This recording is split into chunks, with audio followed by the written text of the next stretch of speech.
Tambele ndembele Juma. Aha. Yes, bakunzi ba Isaac TV murabona rero ngaho ari. Ingo tuvugane bana. Ukura timka. Uni madame. Ah bon, ni sawa. Bamutazira kayoya. Subira kwibarije akantu wakundiye Kivodo kuko ndazi no mpapa w'umuhensa murana ko hagaze neza wamushimiye iki? Ukwitonda kwiwe gusa. Weritonda? Kivodo wamushimiye iki madame? Team Natasha ni imwe itazosubirwa n'iyindi. Hari abantu bazi yuko Team Natasha twipendekeza kugira Natasha duha amahera. Uhuye n'umuntu akwanka ubizi ko kwanka wifata gute imbere yiwe? So sindamuramutsa jewe unyanka ndabizi kunyanka sindakuramutsa ndakwereka yuko ndabizi kunyanka. Apana bijya ngo hypocrite no. Ndakwanka niwewe urarengana nanje nkarengana tugiye ahantu tugahurura icaro kwawe nanje nkicaro kwanje no naco duhuriye ko kukuranyanka ifoko nanje ndakwereka ko wanyanse uko niwe watanguye kunyanka nanje ca ndakwereka ndakwanke doho tu Star Homeboy uri muririmbyi na mukunzi w'umuziki Burundi a telefone ko radio arenga 10 ku munsi kandi nkoresha ibihumbi 35 mu ndwi kandi telefone ibiganiro by'umuziki gusa mvuga ku vyerekeye umuziki gusa. Text ya Natasha bayitwara ukundi kuntu yes mugabo yavuze ati kubera yuko jewe maze minsi nkora amakosa hanyuma nkitahura ko nakoze amakosa mushinga naye wanje sinifuza kwahukana ariko shaka umpane Isaac TV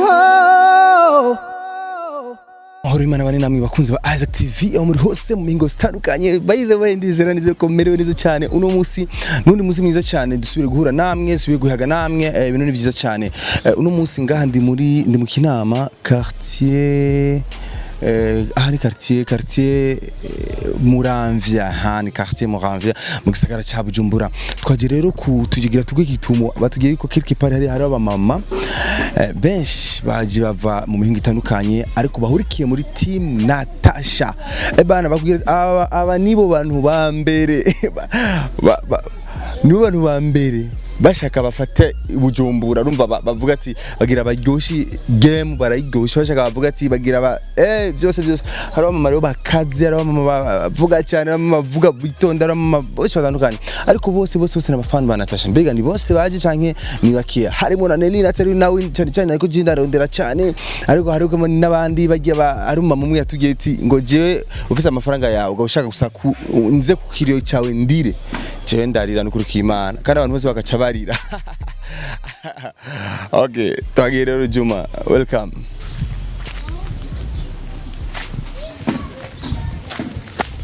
Rero tugira twago gitumo kiya tugira twago giturumbuka kwa Kivodo kandi Kivodo ngo niwe yibarutse no bace babona aho tuje bace bariko barana hatwereka mama safi sana hapa sasa hapa nimba biruka Juma we ngutangwira imbere za system zacu ngo bari ngaha indani injira ni kule chini huku wende sasa mbele Juma. Aha. Yes, bakunzi ba Isaac TV murabona rero ngaho ari. Mama aleko, mama taifa. Ndavugize. Ose baba. Mama aleko. Upo. Na kuona sister ki Nelly Nat. Ni bon. Ntawa. Ni fresh. Ora. Mzazi. Ingo tuvugane bana. Ukura timka. Ose bibi. Mzeneza. Mzeneza vraiment turashima. Sister ki hii mzigo ni wako. Ni jido barudima. Sister ke mama lekora muzinabona ibintu ni fresh kabisa. None kwala noma hari ibintu byo gufyira nagutikana yangu. Na ibintu byo gufyira. Nelly ndabugize ubwiza meze neza. Ndabona ni Isaac TV ibintu wahindura. Ego sha tuguma duhindagura kugira turabe ko ibintu. Uratuvumbuye. Mr. Kivodo. Subiraho ni haba bamutama.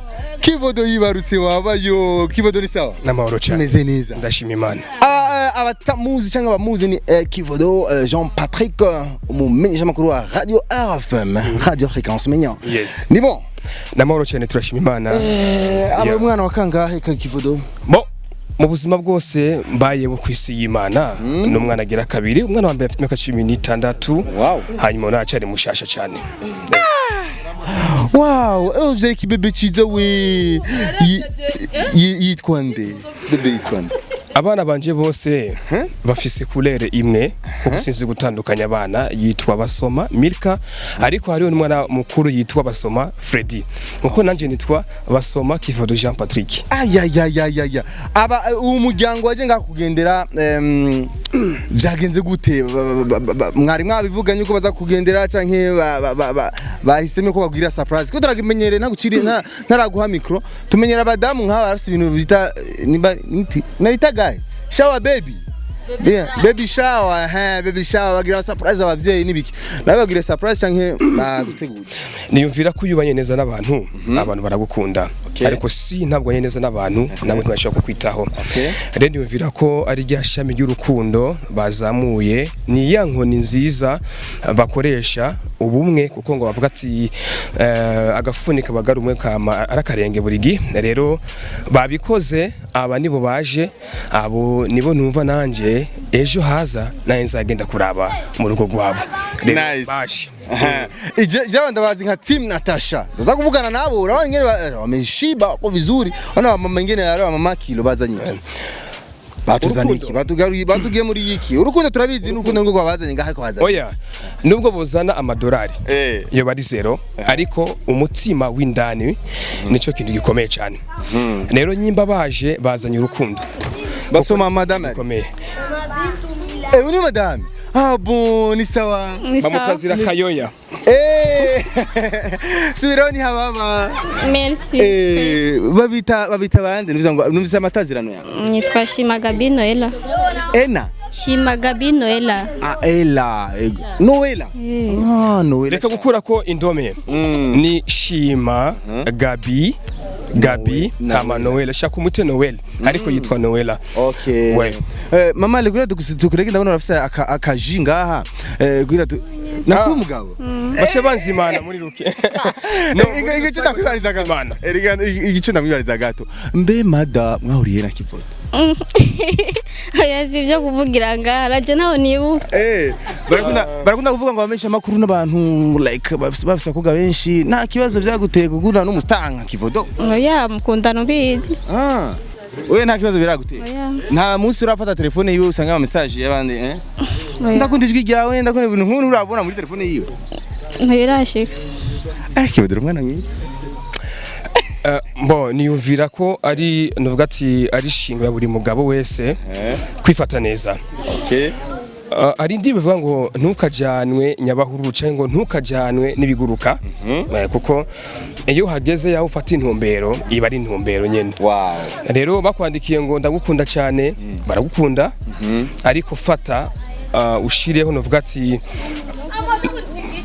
nuvuga ati limite no kuvuga ugire aho ugarukirije kugira ntuhave ukomeretsa mugenzi wawe nice kabisa madareka ndakureke kugira ubandanye ibindi bikorwa byawe ariko sinivyo babibi ndakwibarije akantu wakundiye Kivodo kuko ndazi no papa umuhensa murana ngo hagaze neza wamushimiye iki ukwitonda kwiwe gusa weritonda Kivodo wamushimiye iki madari aratahura cyane atahura ibihe arafise ingene atwara ibihe hanyuma niyo hageze ebivugwa hirya nino arazi ingene abiyungurura akona kabijya kandi ndamukunda cyane baba Kivodo nice mama ndakushimi murakoze naho twabaguye ku gitumo nuko nyene okay sawa mama reka mpire ngaha rero nyage n'umwe iminota mike mama ndabugize umuntu ufana na franga mbako ntiyabuga je nitwa mama no stress nta bibazo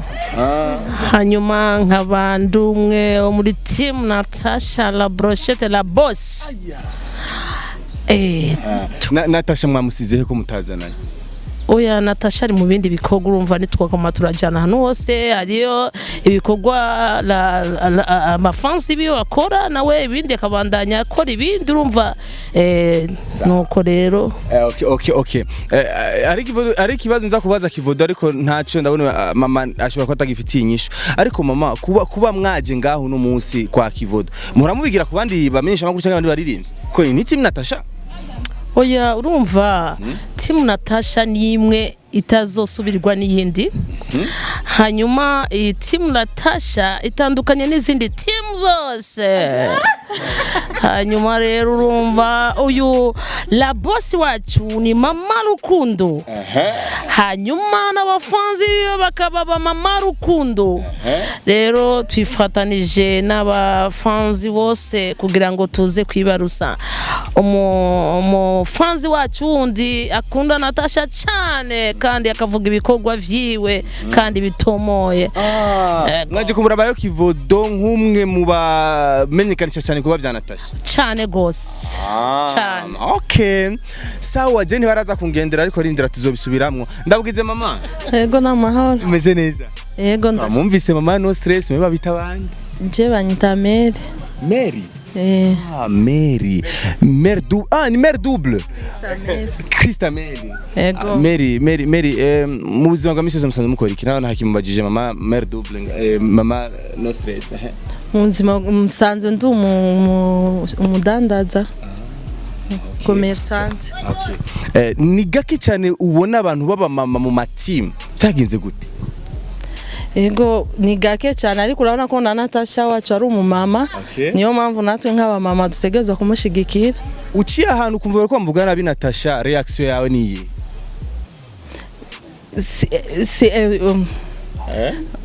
bamuvuga nabi sinogenda ntavuze kuko je ncamvuga ivyiza vyiwe nkabemeza nkababwira kugira ngo bavyumve harige baba bashaka kumuvugana ariko batamuzi ariko je ndashaka guhagara kugira ngo ndabatahuze neza bamumenye neza bashahara abantu bashaka kumuvugana kubera batamuzi nka je ndamuzi neza rero urumva ko nshaka kubatahuza abantu bakubwira bamumenye ndabona ngaha utunzu tunyobwa akajika we naka nanzi ko ari kandi kabrarudi naka kabrarudi kakandi karura oya kaja kajika mali je nikundira ibintu bisosa okay sawa mzee baba inakuaje popo mzee leta mzazi mwenyewe team Natasha kama ndakubona uyu ndabibuze yuko uyavuze ati umuntu niyahura n'umuntu akora avuga nawe Natasha ucamukubita mangumi is true kama kawaida unajua sababu Natasha sisi tunampenda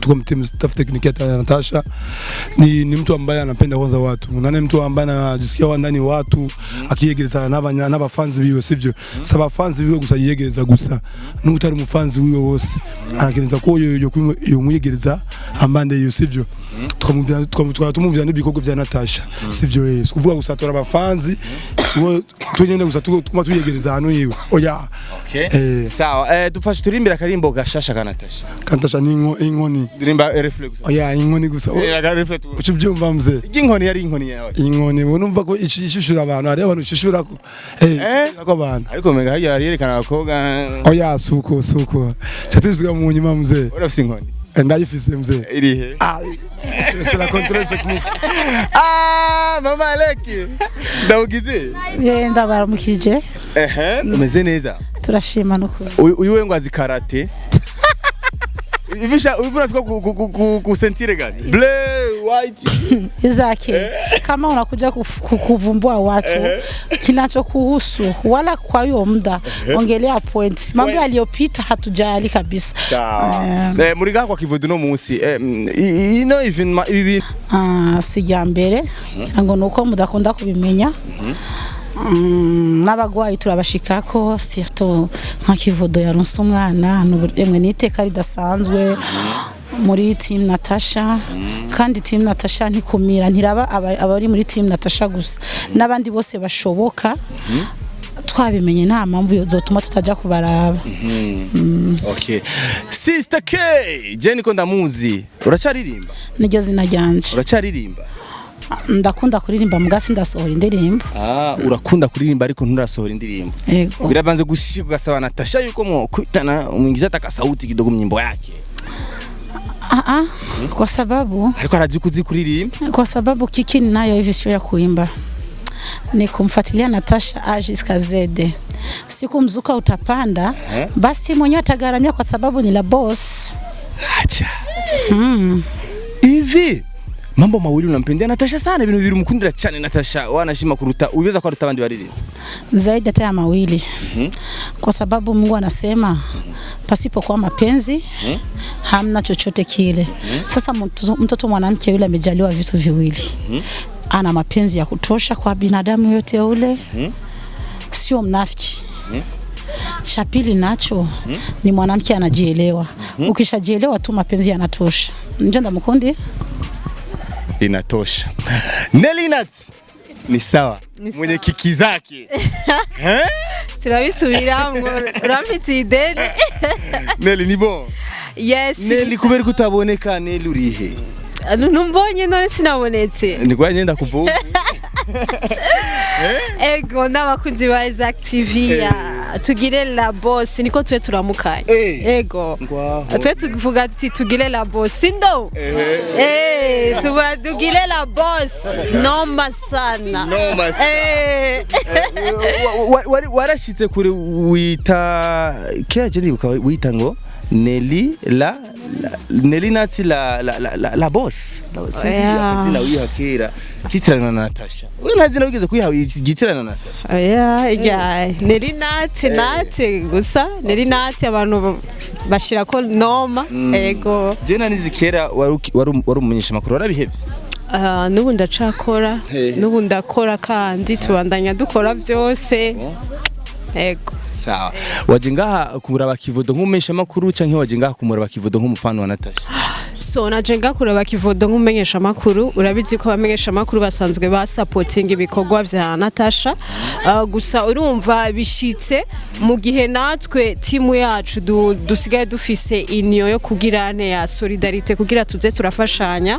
Wanashima si ibikorwa vyonyene hagize uburi kintu ugwaye uburi umuntu warabibonye rafwa passe umva twama tubashika ko turagira ico dukoze kuko hari abantu bazi yuko team Natasha twipendekeza kugira Natasha duha amahera. Urabizi bavuga bati ngo bajye bamuvuga Natasha neza ngo kubera bazi ico bamukurako. Urumva nagira ndakubwire yuko team Natasha bari kwijije team Natasha nabo nyine n'aba boss. Urumva uri mu boss lady. Yes of course. Ngaho ari wangahe? Muri shago. Turabe bafaraga. Tuone mama. Ndapara konesha nitworo. Mama. Nawe Biblia. Yari Biblia, iyi ni Biblia. Okay, Nelly Nuts noma. Noma sana. Ego hama rero team Natasha twebwe ubwacu turatanga amahera ubwacu. Turatanga amahera ubwacu.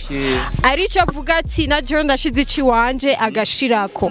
Mugabo ntituri babandi tugenda ngo duhure ngo weekend tuje kuboregwa no.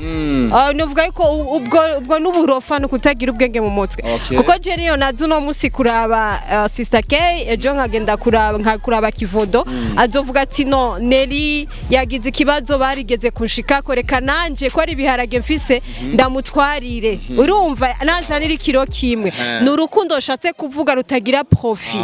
Apana gwa rukundo go kumva ngo dusupporting umuntu dukunda umuntu ngo nuko ngo arira boss abantu bavuga ati ngo bamukurikira kubera amahera oya twe natwe turafise amahera yiwacu ni nkuko kandi vuba tuzobibereka ko tuko turategura la boss party. Mambo hayo none amafaranga mwazanye ngangana gute ko ni team la boss gali dushaka kuvuga mugabo yaje arakwiye Kivodo barayaguha muraza kuyashikiriza tubona cyangwa murayamuhari icyo Nelly nuko rero urumva Kivodo twaje kumushigikira nkuko asanzwe ashikikira abaririmbyi presque bose Kivodo kwibaruka ko mutaraza kunda oya we nturibaruka nubeshe nturibaruka yo mana nakuri wibaruka uko kandi yo wibaruka tuzotegereza ubwirane kugushigikira uravyumva yaba barandri yaba ba ozi bande bose niyo bibaruka tuzobashikira ko nabamenyesha makuru wa supporting ibikorwa vya Natasha uzashikira vya Natasha oya barashigikira bose navuze bose barashigikira ibikorwa vya Natasha sawa Nelly Nuts biramaze gushika kwiyumvira kuririmba nawe Sha sinzi oya nk'indirimbo yo gushima peut-être none nta kaji ufise ukuririmba sinzi ko ndagafise peut-être oya umuntu arafise umuntu avuka ari umustar ya Neli uri kurarengana ahantu kumva ko kuvuga nabi wo bisigura jewe sikaje karishima kandi atacho gavinze uvyishura so ni bisanzwe gucyo vyuyimba bisanzwe ni bisanzwe okay sawa uhuye n'umuntu akwanka ukabizi kwa kwanka wifata gute imbere yiwe so sindamuramutsa jewe unyanka ndabizi kunyanka sindakuramutsa ndakwereka yuko ndabizi kunyanka apana bijyango hypocrite no ndakwanka wewe urarengana nanje nkarengana tugiye ahantu tugahura uricara kwawe nanje nkicara kwanje no naco duhuriye ko kukuranyanka ifo ko nanje ndakwereka ko wanyanse uko niwe watanguye kunyanka nanje cha ndakwereka ndakwanke doho tu mama nawe bibiliya yari bibiliya iyi ni bibiliya rega nayo kari no TPC Ogicire Neli ntibirashika ukicishamo kwisiga kamukorogo kubera sagucha no I think yuko nta mukorogo nisiga en fait ni éclairisa amona mke kukayangana stindo mama no stress hey yeah ifoko usa ukagila look nziza kandi mukorogo ni makeup mukorogo ni makeup Sawa wisiga fondote urabona ukuntu dusa neza turaberewe twagiye gutora ikigo kwakira ikibondo ciza tugikaze mu muryango tugikaze mu gihugu tugishire ku rutaro turakoretse Burundi umva ivyo bintu dukeneye urukundo kwanza twebwe aba timu y'abasani twerekana urukundo urumva niyo twerekana urukundo bajya abasani bazovuga bati wow amatimu y'abasana bana barakundana koko tusiware matimu ya kukutana twende kukura bunure tukutane twende ku vendredi twende mu kukuraza mukoromboka nini no amahera arahera mugabo iyo ushize ikintu cy'urukundano ugafashisha umuntu azovyibukira ko azofasha n'abana ba kuko yituzi kazoza kejo nice bana Neli zinzara ni gwawe ego izi ni gwawe izi oya sizi wanje Neli umetisha reka njenga kwa boga ni bwe salama ariko usimenga nvuga menshi makei gusa uri muri wa mama brema wimva gute cyambere kwanza nitwa Nigaba Cedric aka Mr Homeboy uri muri rindi na mukunzi w'umuziki Burundi a telefone akoma radio arenga 10 ku munsi kandi nkoresha ibihumbi 35 mu ndwi kandi telefone miganiro by'umuziki gusa mvuga ku vyerekeye umuziki gusa mu Burundi ni wewe Mr Homeboy yego umuzibe n'umusare ku radio Mr Homeboy bana nuko iri surprise brem in exclusive nawe team Natasha yego cyane gose urumva ikiganiro cyose harimo Natasha tuza kuguruka naco cyane cyambere je telefone mu radio arenga nka 10 muri nko mu radio nk'umunandi bana bajije ibikorwa bya Natasha canke saba indirimbo za Boss nico jeje barabiguhembera canke n'urukundo ivyo nihaye jewe nyene kandi nta wabintumye kandi nzokomeza ndabituma kuko sindabihemberwa nta na rimwe ndabihemberwa ariko nditanga ku bwanje ndifuza kubona yuko umuziki Burundi ugeze ahantu hashimishije Mr Homeboy rubatse oya Mr Homeboy ntiwubatse oya nuraronka umugore sindamuronka ndika beje wabonye abakobwa bakunda ba 6 pack nkawe ari ngaho je singunda 6 pack ukundi oya nurimvira kushaka tatuage ya Natasha ko benshi mbona umenga nivyo bavumye iri ku mutima urakoze sawa Kibodo reka duhera isezera kuri mutama nga se Kibodo akabazo gusa kamwe ko twayaze madame yahindere mpamvu ntamumenye Kibodo uhuye n'abamenyesha makuru bagenzawe bavuga ati urakunda guplayinga indirimbo za Natasha cyane kuruta abandi baririmbye wo vyishura gute bon niyo ari ijya mbere ariko ndibuka ko natangiye kuvuza indirimbo ya Natasha ya mbere ndavyibuka cyane bari baranse kumuvuza ifa ko tuvugana ukuri bari baranse kumuvuza ariko ndibuka ko nabaye uwa mbere wavugije indirimbo ya mbere ya Natasha none gute ntiwavuza afise album zibiri sindavyumva bon rero bavuze ati mvuza iza Natasha kumbe nuko zabaye nyinshi zaragwiriye kera bavuga ngo aririmba ngo ibitari ivyo none nubu inkoni siyo none cumba siyo none taperi siyo inkoni yangu siyo inkoni urazi mu bisanzwe iyo umuntu mu kibano nduhishanye iyo umuntu muri societe gutya nka je mfise nk'umugore canke mfise nk'umusheri runaka harabaho ibintu by'amakosa amakosa araba inkoni ni ikintu gikoreshwa ku muntu yitahuye utitahuye ntushaka gutahura inkoni abandi kumbure barahindukije text ya Natasha bayitwara ukundi kuntu yes mugabo yavuze ati kubera yuko jewe maze misi nkora amakosa hanyuma nkitahura ko nakoze amakosa mushingane wanje sinifuza kwahukana ariko shaka umpane haba ibisiga birere hajya nyene rero wewe ubihindukije mu yindi nzira ukabitwara mu yindi nzira biragusha vyumva shauri yako shauri yako okay sawa wewe na madame rubakanye kabisa naragize mariage nyene pipi Mariage byo gukwegera mariage nibisigura ngo niyo kurambana kuko mashogira mariage pipipi après 2-3 ans divorce gaciba none nikiye kintu mafashije abandi muri societe urakoze cyane kivodo bye sana reka tuhereze ngako uni hasa jujya niweza ko mzee baba tari kumwangie mzigo ni bon ni sawa neza turashimye wite utsiba afite tatouage nyinshi ndabe ko haribo tatouage na Natashiri je tatouage na Natashiri ku mutima wawe oya zinaza ko zitari ku mutima oya no kwerekana no quelque part ku nkoni urabizi nawe oya okay sawa naone mzazi sasa ule ndo mzazi na mzazi mzazi nani mama wao ule afu mimi naitwa Butamu Batazira aka Jimo makubwa sawa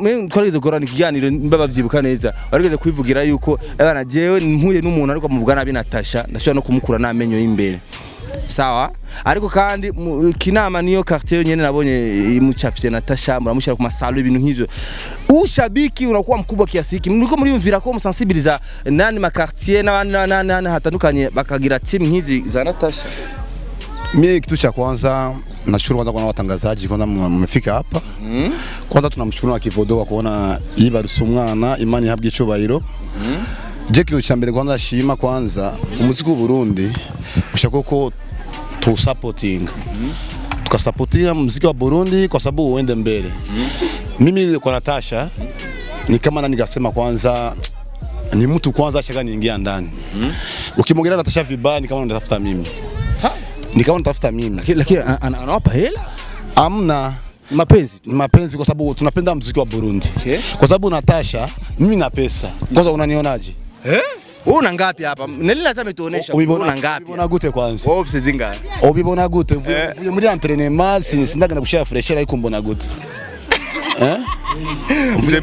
mvuye muri entraînement mvuye muri entraînement sindashika muri noge shiri fresher ubona gute ko sawa niko fresh vraiment Natasha kuko Natasha turamukunda kuko akora ibikoringa abantu bakabishima kuko Natasha numuririmvyi wa mbere ngana amaze guharura amaze kuronka awards 3 sindabona undi umuririmvyi azana award nga mu Burundi atari Natasha nico je ndamukunda kuko aratravailla n'abantu bakamushima singagusa mu Burundi no mu makungu aramushima tugubitire gato kora sindirimbo imwe Natasha vraiment mva mnampenda mtu amuhimbi nyimbo zake mvuye muri repetition urabona to turavuza ingoma ifoko navuye namaze gusarara hariya urabizi ko sino originals yego urakoze cyane mama no stress usia kwa wanawake mama conseil kwa wanawake kama mama mtu mzima wanamke una conseil nini tumalize wanawake na wakonsei aje bafia ubufie binti ubinti bujikaze kaze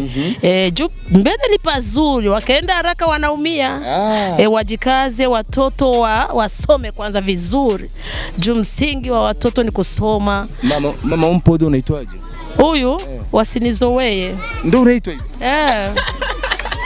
Ebale, tulikuwa na team Natasha, Isaac Classic University behind the camera Juma Jukes. Ebana subscribe, like na share. Lokinene chapela legend igirie. Ariko no gina mutansorore nanje. Oh yeah. twagize ikiganiro kiyana Isaac TV. Oh.